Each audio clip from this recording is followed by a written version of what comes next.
Alors de manière très brève, moi je dirais que d'abord l'exploitation des évaluations et le travail que nous avons accompli aujourd'hui le démontre, semble être un des éléments d'amélioration importants à envisager. Et donc c'est effectivement un aspect sur lequel à l'avenir il nous appartient de nous concentrer.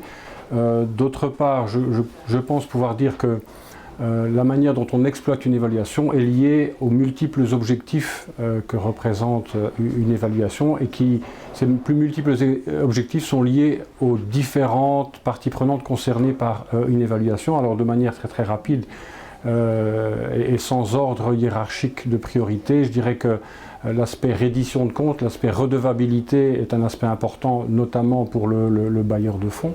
Je pense que la responsabilité est aussi un élément important, donc la manière dont les bénéficiaires, les ayants droit, les publics cibles peuvent, je dirais, capitaliser les résultats d'une évaluation est également important et souvent sous-estimé. On se limite souvent à la reddition de comptes, la redevabilité aux bailleurs.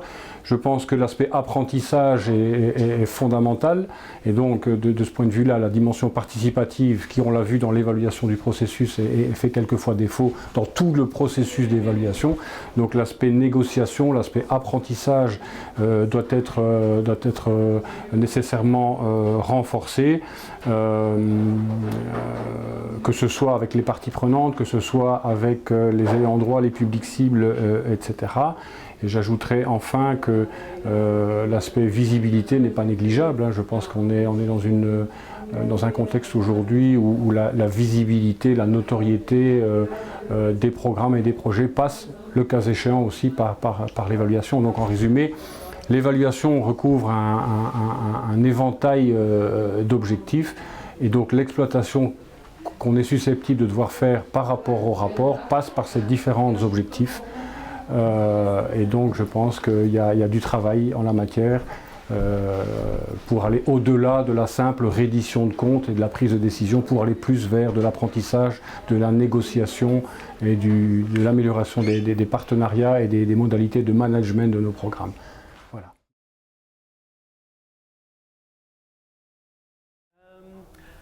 Er is niet echt iets wat mij verbaasd of verrast heeft, maar ik zelf ben binnen onze organisatie niet de MNI-verantwoordelijke. Dus ik kwam een beetje aftoetsen bij eigenlijk de andere organisaties, hoe ver zij staan met hun MNI. En daarbinnen heb ik wel gemerkt dat ook andere organisaties met dezelfde vragen en met dezelfde problemen zitten als waar wij mee zitten. Dus op die manier was het wel een heel leerrijke ervaring om met alle organisaties samen te zijn.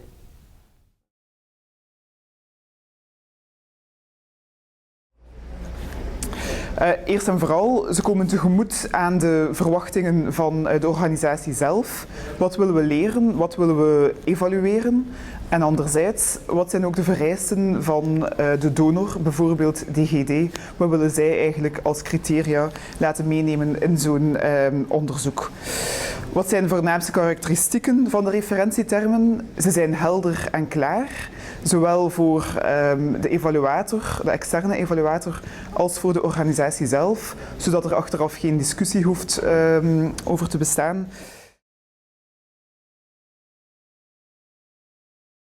Il y a un certain nombre de critères techniques, donc il ne faut pas que ce soit trop long, il faut que ce soit clair, il faut que ce soit concis, mais je pense qu'il y a plus des critères de cohérence qui sont importants, c'est-à-dire qu'on ne peut pas penser des termes de référence de qualité pour une évaluation en dehors du cadre du projet ou du programme à évaluer lui-même.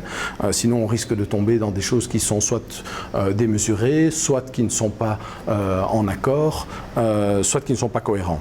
Donc après ça, effectivement, il y a un certain nombre de critères standards à respecter, donc, mais souvent le diable se cache dans les détails. Et c'est plus dans des petits aspects plus techniques qu'il faut être prudent. Par exemple, l'amplitude de l'évaluation. Donc bien déterminer si on veut que l'évaluation porte sur 1 an ou sur 5 ans. Voire préciser quel type d'acteurs on veut voir impliqués. Et évidemment, plus les acteurs qui sont proches de l'organisation et du programme sont impliqués, mieux c'est. Souvent, on oublie d'impliquer des bénéficiaires, on oublie d'impliquer ses propres instances, l'AG, le CA, mais aussi les partenaires, les autres organisations partenaires du programme. Et la concision, effectivement, sont importants.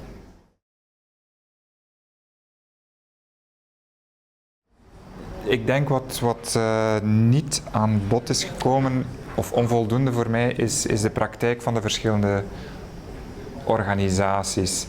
Omdat we met zo verschillende praktijken zitten en er onvoldoende tijd was om dit aan bod te laten komen vis-à-vis wat we eigenlijk als ideaal proces hebben neergeschreven voor een evaluatieproces. Het zou interessant geweest zijn om dat wat meer van elkaar te horen.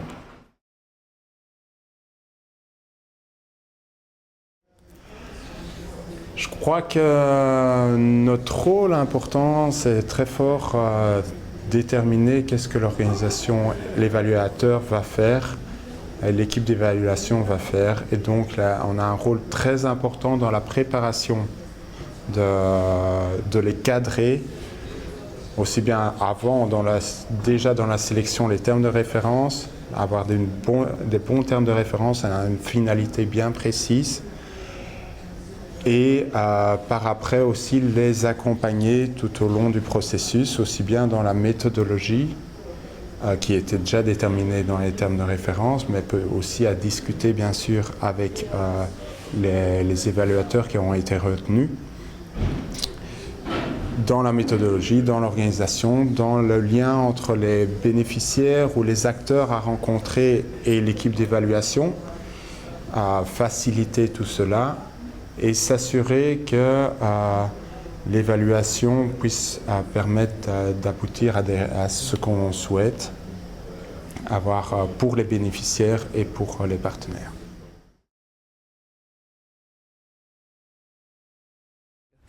Ben, je pense que en premier lieu, il faut qu'ils répondent aux attentes, donc ils répondent aux termes de référence.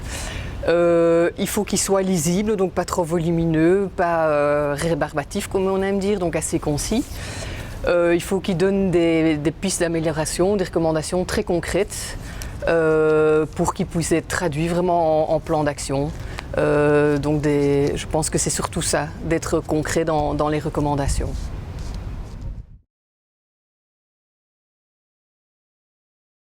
À l'issue de ce focus group, j'ai identifié en fait les étapes suivantes et les pratiques suivantes qui me semblent intéressantes, à savoir d'abord la rencontre avec les partenaires locaux qui semble très importante, que ce soit des petites ou de grandes organisations, mais également les concertations entre le consultant expert, les partenaires, parties prenantes au projet, ainsi que même pour certaines l'importance d'impliquer des expertises externes. Ça me semble un élément qui est assez intéressant dans le processus de mise en œuvre de l'évaluation.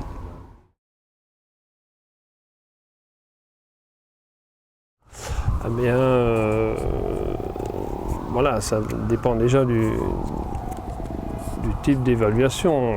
Est-ce que c'est une évaluation ex ante? Est-ce que c'est une évaluation en fait parcours ou une évaluation intermédiaire?